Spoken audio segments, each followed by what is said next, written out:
ನಮಸ್ಕಾರ ಸ್ನೇಹಿತರೆ, Vishwavani TV ಸ್ಪೆಷಲ್ನ big boss ಅಪ್ಡೇಟ್ಗೆ ಸ್ವಾಗತ. ನಾನು ಸುಜಯ್ ರಾಜ್. ಸ್ನೇಹಿತರೆ, ಬಿಗ್ ಬಾಸ್ ಸೀಸನ್ 12ರ 8ನೇ ವಾರದ ಎಲಿಮಿನೇಷನಲ್ಲಿ ರಿಷಾ ಗೌಡ ಅವರು ಔಟ್ ಆಗಿದ್ದಾರೆ. ವೈಲ್ಡ್ ಕಾರ್ಡ್ ಕಂಟೆಸ್ಟೆಂಟ್ ನಂಬರ್ 2 ಆಗಿ ಮನೆ ಒಳಗಡೆ ಪ್ರವೇಶವನ್ನು ಪಡೆದಿದ್ದಂತಹ ರಿಷಾ ಅವರು ಮೊದಲನೇ ದಿನ ಕೆಲವೊಂದಷ್ಟು ನಿರೀಕ್ಷೆಗಳನ್ನು ಹುಟ್ಟುಹಾಕಿದ್ರು. ಬೇರೆ ಆಯಾಮದಲ್ಲೇ ನಮ್ಮನ್ನೆಲ್ಲ ಎಂಟರ್ಟೈನ್ ಮಾಡಬಹುದು ಅನ್ನುವಂತಹ ನಂಬಿಕೆಯನ್ನು ರಿಷಾ ಅವರು ಹುಟ್ಟುಹಾಕಿದ್ರು. ಬಟ್ ಹೋಗ್ತಾ ಹೋಗ್ತಾ ದಿನಗಳೆದಂತೆ ತಮ್ಮ ಆಟವನ್ನು ಮರೆತು ಎಂಟರ್ಟೈನ್ ಮಾಡಬೇಕು ಅನ್ನೋದನ್ನು ಮರೆತು ಕೆಲವೊಂದಷ್ಟು ಗಲಾಟೆಗಳನ್ನು ಮಾಡುವಂಥದ್ದು, ಗಿಲ್ಲಿಗೆ ಹೊಡೆದಿದ್ದಾಗಿರಬಹುದು, ಜೊತೆಗೆ ಬೇಡದಿರುವ ಕಡೆ ಸ್ವಲ್ಪ ವಾಯ್ಸ್ ರೈಸ್ ಮಾಡುವಂಥದ್ದು, ಇದನ್ನೇ ಮಾಡಿಕೊಂಡು ತಮ್ಮ ಆಟವನ್ನು ತಾವೇ ಹಾಳು ಮಾಡಿಕೊಂಡ್ರು ಅಂತ ಅಂದ್ಕೊಳ್ಬೋದು. ಸೊ ಈ ಒಂದು ಎಲಿಮಿನೇಷನ್ ಬಗ್ಗೆ ಅಂತಹ ಒಂದು ಸರ್ಪ್ರೈಸ್ ಏನೂ ಇಲ್ಲ, because this was expected. So ತಮ್ಮದೇ ಆದಂತಹ ಕೆಲವೊಂದಷ್ಟು ಸ್ವಯಂಕೃತ ಅಪರಾಧಗಳಿಂದ ರಿಷಾ ಗೌಡ ಅವರು ಔಟ್ ಆಗಿದ್ದಾರೆ ಅಂತ ಹೇಳ್ಬೋದು ಅಷ್ಟೇ. ಇನ್ನು ಮುಖ್ಯವಾದ ವಿಷಯಕ್ಕೆ ಬಂದುಬಿಡ್ತೀನಿ. ನಮ್ಮ ಗಿಲ್ಲಿ ನಟ ಅವರ ವಂಶದ ಕುಡಿ ರಕ್ಷಿತಾ ಶೆಟ್ಟಿಯವರು ಈಗ ಗಿಲ್ಲಿ ಅವರ ಬುಡಕ್ಕೆ ಬೆಂಕಿ ಹಚ್ಚಿದ್ದಾರೆ. ರಕ್ಷಿತಾ ಶೆಟ್ಟಿಯವರು ಗಿಲ್ಲಿ ಅವರನ್ನೇ ನಾಮಿನೇಟ್ ಮಾಡಿದ್ದಾರೆ ಈ ವಾರ. ಈಗಷ್ಟೇ ಪ್ರೋಮೋ ಕೂಡ ಬಂದಿದೆ ಬೆಳಗ್ಗೆ. ಸೊ ಗಿಲ್ಲಿ ಅವರು ನಾಮಿನೇಟ್ ಆಗಬಾರ್ದಾ? ಆಗಬೇಕು. ಮುಂದಕ್ಕೆ ಆಗಬೇಕಾ? ಹಾಗೇ ಆಗ್ತಾರೆ, ಆಗೋದ್ರಲ್ಲಿ ಏನು ತಪ್ಪಿಲ್ಲ. ಈ ಹಿಂದೆ ನಾಮಿನೇಟ್ ಆಗಿದ್ರಾ? ಅಫ್ಕೋರ್ಸ್ ಆಗಿದ್ರು, ಆಗ ಸೇಫ್ ಕೂಡ ಆಗಿದ್ರು. ಬಟ್ ಆದರೆ ಈ 8ನೇ ವಾರದ ಹಂತದಲ್ಲಿ ಅಥವಾ 9ನೇ ವಾರದ ಶುರುವಿನಲ್ಲಿ ಈ ಹಂತದಲ್ಲಿ ರಕ್ಷಿತಾ ಶೆಟ್ಟಿ ಅವರಿಂದಲೇ ನಾಮಿನೇಟ್ ಆಗುವಂಥದ್ದು ಎಷ್ಟರ ಮಟ್ಟಿಗೆ ಸರಿ ಅನ್ನುವಂತಹ ಪ್ರಶ್ನೆ ಈಗ ಹೇಳ್ತಾ ಇದೆ. ಅಫ್ಕೋರ್ಸ್ ಕಂಪ್ಲೀಟಾಗಿ ಜಡ್ಜ್ ಮಾಡೋದಕ್ಕಾಗಲ್ಲ ರಕ್ಷಿತಾ ಶೆಟ್ಟಿ ಅವರ ತಲೆಯಲ್ಲಿ ಏನು ಓಡ್ತಾ ಇದೆ ಅಂತ. ಇವತ್ತಿನ ಎಪಿಸೋಡನ್ನು ಕಂಪ್ಲೀಟಾಗಿ ನೋಡಲೇಬೇಕಾಗುತ್ತೆ. ಬಟ್ ಸ್ಟಿಲ್ ರಕ್ಷಿತಾ ಶೆಟ್ಟಿ ಅವರಿಗೆ ಈಗಾಗಲೇ ಒಬ್ಬರನ್ನು ನಾಮಿನೇಟ್ ಮಾಡೋದು ಅಂತ ಹೇಳಿದ್ರೆ ಏನು ಅಂತ ತುಂಬ ಚೆನ್ನಾಗಿ ಅರ್ಥ ಆಗಿದೆ. ಯಾಕಂತಂದರೆ ಲಾಸ್ಟಲ್ಲ ಅದರ ಹಿಂದಿನ ವಾರದಲ್ಲಿ ರಘು ಅವರನ್ನು ತಪ್ಪಾಗಿ ಅರ್ಥ ಮಾಡಿಕೊಂಡು ನಾಮಿನೇಟ್ ಮಾಡಿ ಎಂತಹ ತಪ್ಪು ಮಾಡಿದೆ ಅನ್ನುವಂತಹ ಒಂದು ಮನವರಿಕೆ ರಕ್ಷಿತಾ ಶೆಟ್ಟಿ ಅವರಿಗೆ ಆಗಿ ಹೋಗಿದೆ. ಆಗ ಅವರು ಯಾಕೆ ನಾಮಿನೇಟ್ ಮಾಡಿದರು ರಘು ಅವ್ರನ್ನ? ರಘು ಅವರು ತುಂಬ ಸ್ಟ್ರಾಂಗ್ ಇದ್ದಾರೆ, ಜನ ಅವರನ್ನು ಸೇಫ್ ಮಾಡ್ತಾರೆ ಅನ್ನುವಂತಹ ನಿಟ್ಟಿನಲ್ಲಿ ಆ ಯೋಚನೆಯಲ್ಲಿ ಅವರನ್ನು ಅವರು ಆ್ಯಕ್ಚುಲಿ ನಾಮಿನೇಟ್ ಮಾಡಿದರು. ಬಟ್ ಅದು ತಪ್ಪು ಅಂತ ಅವರಿಗೆ ಅರ್ಥ ಆಗಿದೆ ಇವಾಗ. ಸೊ ಗಿಲ್ಲಿ ಅವರನ್ನು ತುಂಬ ಅಂದರೆ ಪ್ರಜ್ಞಾವಂತಿಕೆಯಿಂದಲೇ ಅವರು ಆ್ಯಕ್ಚುಲಿ ನಾಮಿನೇಟ್ ಮಾಡಿದ್ದಾರೆ. ಬಟ್ ಯಾಕೆ? ಗಿಲ್ಲಿ ಅವರು ಒಂದು ರೀತಿ ಪ್ರೊಟೆಕ್ಟಿವ್ ಶೀಲ್ಡ್ ಆಗಿ ಇಲ್ಲಿ ತನಕ ರಕ್ಷಿತಾ ಶೆಟ್ಟಿ ಅವರಿಗೆ ಅವರ ಹಿಂದೆನೇ ನಿಂತ್ಕೊಂಡು ಆಡ್ತಾ ಬಂದಿದ್ದಾರೆ ಇಷ್ಟು ವಾರಗಳಲ್ಲಿ. ಜೊತೆಗೆ ನಿಮಗೆ ಗೊತ್ತಿರುತ್ತೆ ದೊಡ್ಡ ಹಗರಣ ಏನಾಯಿತು, ದೊಡ್ಡದೊಂದು ಜಗಳ. ಅಶ್ವಿನಿ ಮತ್ತು ಜಾನ್ವಿ ಅವರು ಸೇರಿಕೊಂಡು ರಕ್ಷಿತಾ ಶೆಟ್ಟಿ ಅವರನ್ನು ಕೆಳಗೆ ಹಾಕುವಾಗ, ಅವರ ಮೇಲೆ ದಬ್ಬಾಳಿಕೆ ಮಾಡುವಾಗ ಗಿಲ್ಲಿ ಅವರು ರಕ್ಷಿತಾ ಶೆಟ್ಟಿ ಅವರ ಪರ ನಿಂತು ಕಿಚ್ಚನ ಚಪ್ಪಾಳೆಯನ್ನು ಕೂಡ ಗಿಟ್ಟಿಸಿಕೊಂಡಿದ್ದರು. ಹಾಗಂತ ಯಾವುದೋ ಒಂದು ಟೈಮಲ್ಲಿ ನಮಗೆ ಸಪೋರ್ಟ್ ಮಾಡಿದ್ರು ಅಂತ ತಕ್ಷಣ ನಾಮಿನೇಟ್ ಮಾಡಬಾರ್ದು ಅಂತ ಹೇಳ್ತಾ ಇಲ್ಲ. ಬಟ್ ಎಲ್ಲೂ ಕೂಡ ಗಿಲ್ಲಿ ಅವರು ಆ್ಯಕ್ಚುಲಿ ನಾಮಿನೇಟ್ ಆಗಿ ಆಚೆ ಹೋಗುವಂತಹ ಕೆಲಸಗಳನ್ನು ಮಾಡಿಲ್ಲ ಅಲ್ವಾ? ಅಫ್ಕೋರ್ಸ್ ರಕ್ಷಿತಾ ಶೆಟ್ಟಿ ಅವರು ಈಗಾಗಲೇ ಕಳಪೆಯನ್ನು ಗಿಲ್ಲಿ ಅವರಿಗೆ ಕೊಟ್ಟಿದ್ದಾರೆ. ಅದಕ್ಕೆ ಸರಿಯಾದ ರೀಸನನ್ನು ಅವ್ರು ಕೊಟ್ಟಿಲ್ಲ ಯಾಕೆ ಅಂತ. ಬಟ್ ನಾವೇ ಅದನ್ನು ಅರ್ಥ ಮಾಡ್ಕೊಂಡು ಬಹುಶಃ ಗಿಲ್ಲಿ ನಟ ಅವರು ಬೇರೆಯವ್ರನ್ನ ಚಾಳಿಸುವಂತಹ ಆ ಒಂದು ಪ್ರಕ್ರಿಯೆಯಲ್ಲಿ ಕೆಲವರಿಗೆ ಬೇಜಾರಾಗೋ ರೀತಿಯಲ್ಲಿ ಮಾಡ್ತಾರೆ. ಸ್ವಲ್ಪ ಅತಿರೇಕ ಆಗುತ್ತೆ ಅನ್ನೋ ಕಾರಣಕ್ಕೆ ಬಹುಶಃ ರಕ್ಷಿತಾ ಶೆಟ್ಟಿಯವರು ತುಂಬ ಅನ್ಬಯಾಸ್ಡ್ ಆಗಿ ಗಿಲ್ಲಿ ಅವ್ರನ್ನೂ ಕೂಡ ಕಳಪೆ ಅಂತ ಹೇಳಿದ್ದಾರೆ. ಸೊ ಇನ್ಫ್ಯಾಕ್ಟ್ ಗಿಲ್ಲಿ ಅವರಿಗೆ ಹೇಳಿದರು, ನೀವು ತುಂಬ ಓವರ್ ಮಾಡಿದರೆ ಅಟ್ಲೀಸ್ಟ್ ಇದು ಟಾಸ್ಕಿಗೆ ಮಾತ್ರ ಅಂತ ಅಂದ್ಕೊಂಡು ನೀವು ಅಶ್ವಿನಿ ಅವರಿಗೆ ಆ್ಯಕ್ಚುಲಿ ಸಾರಿ ಕೇಳಬೇಕಿತ್ತು ಅಂತ ಕೂಡ ಅವರು ಕಿವಿ ಮಾತನ್ನು ಹೇಳಿದರು. ಸೊ ಬಹುಶಃ ಆ ಕಾರಣಕ್ಕೆ ರಕ್ಷಿತಾ ಶೆಟ್ಟಿ ಅವರು ಅನ್ಬಯಾಸ್ಡ್ ಆಗಿ ಗಿಲ್ಲಿ ಅವರಿಗೆ ನಾಮಿನೇಟ್ ಮಾಡಿದರು ಅಥವಾ ವಾಟ್ ಎವರ್ ಕಳಪೆ ಕೊಟ್ಟಿದ್ರು ಅಂತ ನಾವು ಅದನ್ನು ಅರ್ಥ ಮಾಡ್ಕೊಂಡು ಸುಮ್ಮನಾದ್ವಿ. ಇನ್ಫ್ಯಾಕ್ಟ್ ಕಿಚ್ಚ ಸುದೀಪ್ ಅವರು ಸಂಡೇ ಒಂದು ಪ್ರತಿಕ್ರಿಯೆ ಮಾಡಿಸ್ತಾರೆ, ಚಟುವಟಿಕೆ ಮಾಡಿಸ್ತಾರೆ. ಏನು ಅಂತ, ತಮ್ಮ ಮಾತಿನಿಂದಲೇ ಇನ್ನೊಬ್ಬರ ಮನಸ್ಸನ್ನು ನೋಯಿಸುವಂತಹ ಅಪರಾಧಿ ಯಾರು ಅಂದಾಗ ಕೂಡ ರಕ್ಷಿತಾ ಶೆಟ್ಟಿಯವರು ಗಿಲ್ಲಿ ಅವರ ಒಂದು ಫೋಟೋನೇ ತೆಗೆದುಕೊಂಡಿದ್ರು. Fair enough. ಆಗಲೂ ಅಫ್ಕೋರ್ಸ್ ಅನಿಸಿರುತ್ತೆ ಸೇಮ್ ರೀಸನ್ ಅವರು ಫೇಕಿಗೇನೆ ಕೊಟ್ಟಿದ್ದು ಅಂತ ನಾವು ಅಂದ್ಕೊಂಡಿರೋದು. ಬೇರೆಯವ್ರಿಗೆ ನೋವಾಗೋ ಥರ ನೀವು ಮಾತಾಡಿದ್ರೆ, ಅತಿರೇಕ ಮಾಡಿದ್ರಿ ಅನ್ನೋ ಕಾರಣಕ್ಕೆ ಗಿಲ್ಲಿ ಅವ್ರನ್ನ ಫೇಕ್ ಅಂತಿದ್ರು, ಅಲ್ಲ ಕಳಪೆ ಅಂದಿದ್ರು. ಸೊ ಹಾಗಾಗಿ ಬಹುಶಃ ಬೇರೆಯವರ ಮನಸ್ಸಿಗೆ ಹರ್ಟ್ ಮಾಡುವಂತಹ ಅಪರಾಧಿ ಅಂತಂದರೆ ಗಿಲ್ಲಿ ಅಂತಲೇ ಅಂದ್ಕೊಂಡು ಬಹುಶಃ ಅವ್ರ ಫೋಟೋ ಇಟ್ಕೊಂಡಿದ್ದಾರೆ ಅಂತ ಅಂದ್ಕೊಂಡ್ವಿ. ಬಟ್ ನಾಮಿನೇಟ್ ಮಾಡುವಂಥದ್ದು ಏನು ಮಾಡಿದ್ದಾರೆ ಗಿಲ್ಲಿ ಅವರು? ಅಥವಾ ಗಿಲ್ಲಿ ಅವರು ತುಂಬ ಸ್ಟ್ರಾಂಗ್ ಇದ್ದಾರೆ ಅಂತ ಅಂದ್ಕೊಂಡು ರಕ್ಷಿತಾ ಶೆಟ್ಟಿ ಅವರು ಅವರನ್ನು ನಾಮಿನೇಟ್ ಮಾಡಿದಾರಾ? If that is the reason, that is also fair enough.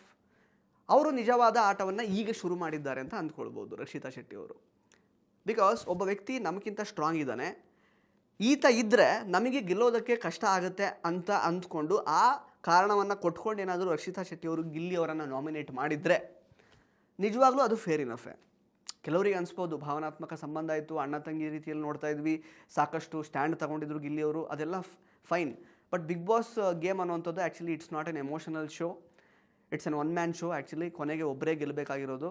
So ಹಾಗಾಗಿ ರಕ್ಷಿತಾ ಶೆಟ್ಟಿ ಅವರನ್ನು ಈ ವಿಚಾರದಲ್ಲಿ ಅಕಸ್ಮಾತ್ ಗಿಲ್ಲಿ ಅವರು ಸ್ಟ್ರಾಂಗ್ ಇದ್ದಾರೆ ಅನ್ನೋ ಕಾರಣಕ್ಕೇ ಅವರು ನಾಮಿನೇಟ್ ಮಾಡಿದರೆ ಅದಕ್ಕೆ ಅವರು ತಪ್ಪು ಮಾಡಿದರು ಅಂತ ಹೇಳೋಕ್ಕಾಗಲ್ಲ. ಬಟ್ ಆದರೆ ಸರಿಯಾದ ಕಾರಣವನ್ನು ಕೊಡದೇನೆ, ಅಥವಾ ಗಿಲ್ಲಿ ಏನೋ ಸ್ವಲ್ಪ ಅತಿರೇಕ ಮಾಡ್ತಾರೆ ಅಥವಾ ಇನ್ನೊಂದೇನೋ ಆ್ಯಕ್ಚುಲಿ ಬೇಡದೇ ಇರೋ ಥರ ಇನ್ನೊಬ್ಬರನ್ನ ಹೀಯಾಳಿಸಿ ಮಾತಾಡ್ತಾರೆ ಅಂದ್ಕೊಂಡು ರಕ್ಷಿತಾ ಶೆಟ್ಟಿ ಅವರೇನಾದರೂ ಆ ಕಾರಣಗಳನ್ನು ಕೊಟ್ಟಿದ್ರೆ ನಿಜವಾಗ್ಲೂ ಸ್ವಲ್ಪ ಯೋಚನೆ ಮಾಡಬೇಕಾಗತ್ತೆ ರಕ್ಷಿತಾ ಶೆಟ್ಟಿ ಅವರ ಸ್ಟ್ರಾಟರ್ಜಿ ಬಗ್ಗೆ.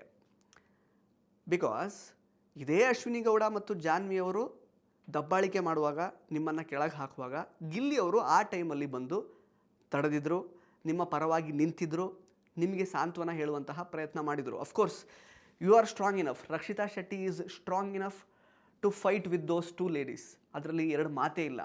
ಅವರ ಸ್ಟ್ಯಾಂಡನ್ನು ಅವರು ತಗೊಂಡಿದ್ರು. ಬಟ್ ಸ್ಟಿಲ್ ಮನೆಯಲ್ಲಿ ಈ ರೀತಿ ಒಂದು ಪ್ರತಿಕೂಲ ಪರಿಸ್ಥಿತಿ ನಿರ್ಮಾಣ ಆದಾಗ ತಮಗೋಸ್ಕರ ತಮ್ಮನ್ನು ಅಂದರೆ ಸಾಂತ್ವನ ಮಾಡುವಂತಹ ಒಂದು ಮನಸ್ಸು ಅಥವಾ ವ್ಯಕ್ತಿ ಇನ್ನೊಬ್ಬ ಇದ್ರೆ ಅದು ಆ್ಯಕ್ಚುಲಿ ನಮ್ಮ ಆಟಕ್ಕೆ ತುಂಬ ಒಂದು ರೀತಿ ಚೈತನ್ಯ ಕೊಟ್ಟಾಗತ್ತಲ್ವ. ಆ ಕೆಲಸವನ್ನು ಗಿಲ್ಲಿ ಅವರು ಮಾಡಿದರು.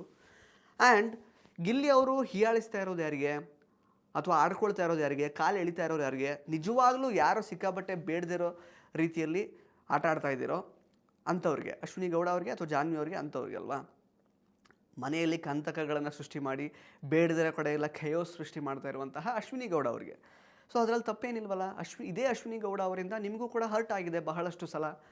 ಸೊ ಸಾಕಷ್ಟು ಜನ ಪ್ರೇಕ್ಷಕರಿಗೆ ಗಿಲ್ಲಿಯವರು ಕೊಟ್ಟಂತಹ ಏನು ಕ್ಲಾಸ್ ಅವತ್ತೇನಿತ್ತಲ್ಲ ಮೊನ್ನೆ ಟಾಸ್ಕಲ್ಲಿ, ಕ್ಯಾಪ್ಟನ್ಸಿ ಟಾಸ್ಕಲ್ಲಿ ಅಥವಾ ರೋಸ್ಟ್ ಮಾಡಿದ ರೀತಿ ಇತ್ತಲ್ಲ, ಅದು ಹೊರಗಡೆ ಇದ್ದವರಿಗೆ ಸಿಕ್ಕಾಬಟ್ಟೆ ಹೌದು ಕರೆಕ್ಟಾಗೇ ಮಾಡಿದ್ದಾರೆ ಅಂತಲೇ ಅನಿಸಿದೆ. ಅಫ್ಕೋರ್ಸ್ ಎಲ್ಲೋ ಒಂದು ಕಡೆ ಒಂದು ಹಂತಕ್ಕೆ ಹೋಗುವಾಗ ಅತಿರೇಕ ಅಂತ ಅನಿಸಿದೆ ನಮಗೂ ಕೂಡ. ಅದೇ ರೀಸನ್ಗೆ ನೀವು ಆ್ಯಕ್ಚುಲಿ ಅವರಿಗೆ ಕಳಪೆ ಕೊಟ್ಟಿದ್ದೀರಾ ಅಂತ ನಾವು ಅಂದ್ಕೊಂಡಿದ್ರಿ. ಬಟ್ ಈಗೇನಾಗಿದೆ, ಈಗ ಸಡನ್ನಾಗಿ ನಾಮಿನೇಟೇ ಮಾಡಿದ್ದೀರಾ ಅಂದರೆ ನಿಮ್ಮ ನಿಜವಾದ ಆಟ ಇವಾಗ ಶುರುವಾಯಿತು. ಹಾಗಾದರೆ ಗಿಲ್ಲಿ ಅವ್ರನ್ನ ನೀವು ಕಾಂಪಿಟೇಟರ್ ಥರ ನೋಡ್ತಾ ಇದ್ದೀರಾ, ಹಾಗಾದರೆ ಫೇರ್ ಇನಫ್ ನೋಡಿ. ಬಟ್ ಆದರೆ ಇಲ್ಲಿ ತನಕ ನಾವು ನಿಮ್ಮನ್ನು ನೋಡಿರೋ ರೀತಿಯೇ ಬೇರೆ ಇದೆಯಲ್ಲ. ಜಡ್ಜ್ ಮಾಡ್ತಾ ಇಲ್ಲ ನಾನು, ಇವತ್ತಿನ ಎಪಿಸೋಡ್ ನೋಡಬೇಕು. ಬಟ್ ನಾಮಿನೇಷನ್ ಅನ್ನುವಂಥದ್ದು ನೀವು ಮನೆಯಿಂದ ಆಚೆ ಹಾಕಲಿಕ್ಕೆ ಕಳಿಸ್ತಾ ಇರುವಂತಹ ಒಂದು ಪ್ರಕ್ರಿಯೆ ಮೇಡಮ್. ಸೊ ಯೋಚನೆ ಮಾಡಿ ಕೊಟ್ಟಿರ್ತೀರಾ ಅಂತ ಭಾವಿಸ್ತಾ ಇದ್ದೀನಿ. ನೋಡೋಣ. ಸೊ ವಂಶದ ಕುಡಿಯಿಂದ ಗಿಲ್ಲಿ ಬುಡಕ್ಕೆ ಬೆಂಕಿ ಬಿತ್ತ ಅಥವಾ ಅದಕ್ಕೆ ಏನಾದರೂ ಕರೆಕ್ಟ್ ರೀಸನ್ ಕೊಟ್ಟಿದ್ದಾರಾ, ಕಾದು ನೋಡೋಣ.